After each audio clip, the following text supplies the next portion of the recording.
आप सभी को सादर प्रणाम।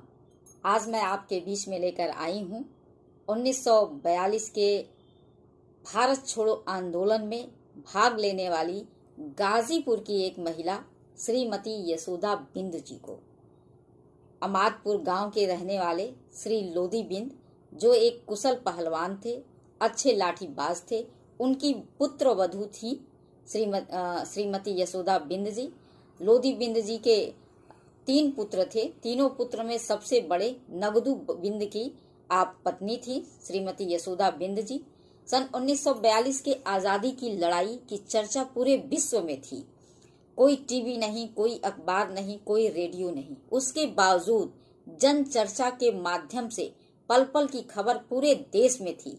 18 अगस्त 1942 को गाजीपुर में यह चर्चा हुई कि सोनपुर बिहार में टिके फिरंगी सरकार की अंग्रेजी सेना के लिए भोजन, वस्त्र, हथियार और खजाना लेकर रेलगाड़ी नंदगंज से गुजरेगी। फिर क्या था? रजादी, अमादपुर, चौखड़िया, रेवसा, ढेलवा, कुसमीकला, धरमा, श्रीगंज, मुड़ीकटनी, सौरम, जलालपुर, चिलार, बंतरा, सुंठी, भट्टी, बागी, बेलसड़ी, मदनही आदि गांवों के हजारों नौजवानों के साथ साथ उनकी पत्नियां भी नंदगंज पहुंची। समय पर मालगाड़ी आई, जिसको नंदगंज रेलवे स्टेशन पर रोक दिया गया। उसके बाद मालगाड़ी में रखे सामानों को नीचे फेंका गया, उनको जलाया गया, हथियारों को नष्ट किया गया। तिजोरी की चाबी नहीं मिली तो कुछ डिब्बों को भी फूंक दिया गया। मालगाड़ी की सुरक्षा में लगा हुआ सिपाही अपनी राइफल से गोलियां उगलने लगा और इस बीच कई लोग गिर पड़े, कई लोग घायल हो गए। चारों तरफ कोहराम मच गया और तभी श्री नगदू बिंद जी की जांघ पर गोली लगी और वो गिर पड़े। श्रीमती यशोदा बिंद जी जब यह देखी तो वह दौड़ी दौड़ी गई श्री नगदू बिंद जी के यहाँ अपने जान की परवाह किए बिना और उन्हें अपने कंधों का सहारा देकर उठाई। हल्की हल्की रात्रि होना प्रारंभ हो गया था और वह अपने पति को लेकर अपने गांव की तरफ गई। गांव में गई, घर में गई और वहां पर तुरंत उन्होंने हसुआ गर्म किया। हसुआ गर्म करके नगदू बिंद जी के जांघ में लगी गोली को उन्होंने उस हसुए से निकाला और जो प्राकृतिक औषधि जो गांव में भंगरेला होता है उसको पीस के उस घाव में भरा, कपड़े से, पुराने कपड़े से पट्टी बांध दिया। इसके बाद घी खरा कर पीने को दिया, दूध में हल्दी मिलाकर पीने को दिया और उनको बगल के गन्ने के खेत में छुपा दिया। और वहीं पर यशोदा बिंद जी गन्ने के खेत में ही नगदू बिंद जी के लिए भोजन इत्यादि लेकर जाती थी और पुरुष वेश में जाती थी ताकि कोई ये समझ न पाए कि ये भी आजादी की लड़ाई में शामिल है और ये महिला कहाँ जा रही है बार बार। तो पुरुष वेश में जाती थी कि कहीं कोई टीका टिप्पणी न करे, कहीं कोई देख न ले। एक सिपाही जो घूम घूम कर आजादी के दीवानों की सूची बनाता था, उनको गिरफ्तार करता था, कुर्की करता था। गिरफ्तारी न होने पर घर को नष्ट कर देता था, तहस नहस कर देता था, गिरा देता था। वो सिपाही की नजर एक बार नगदू बिंद पर पड़ गई। वो भी किसी के मुखबिरी के कारण नगदू बिंद जी गिरफ्तार हो गए और उन्हें 7 साल की सजा हो गई।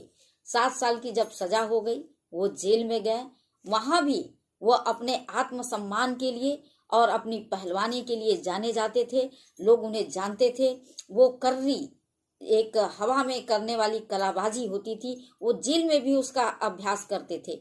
जेलर को यह बात अच्छी नहीं लगी और वह नगदू बिंद जी से बदतमीजी से पेश आया। फिर क्या था? नगदू बिंद जी के आत्मसम्मान को ठेस पहुंची। उन्हें तो अवसर की तलाश थी कि अंग्रेजों को और अंग्रेजों के अधिकारियों को किस तरह से लताड़ा जाए। उन्होंने उस जेलर को, जब बहसी बहसा हुआ, जेलर को वहीं उठाकर 2-3 बार पटक दिया। पूरे जेल के कैदी खुश हो गए नगदू बिंद जी के इस कार्य से।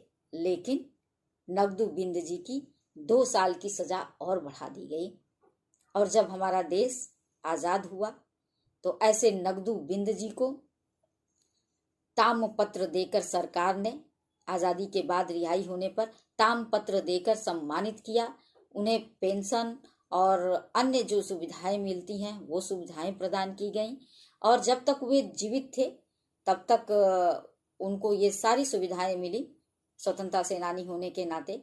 उनके मरने के बाद श्रीमती यशोदा बिंद जी को ये सब सुविधाएं प्राप्त होती थी और आज दोनों लोग हमारे बीच में नहीं हैं, परंतु यशोदा बिंद जी ने जब नंदगंज गई मालगाड़ी को में जो सामान था अंग्रेजों के लिए आया था, उसको नष्ट करने के लिए जब वो वहां पर पहुंची कि इससे अंग्रेजी सेना मजबूत होगी, तो सोचिए एक ये भावना कि इस भावना के साथ गाजीपुर की महिलाएं भी, एक तो ये केवल एक यशोदा बिंद जी का हमने नाम लिया है, इस तरह गाजीपुर ही नहीं पूरे देश भर की महिलाएं अपने पतियों के साथ अपने भाइयों के साथ निकल पड़ी थी।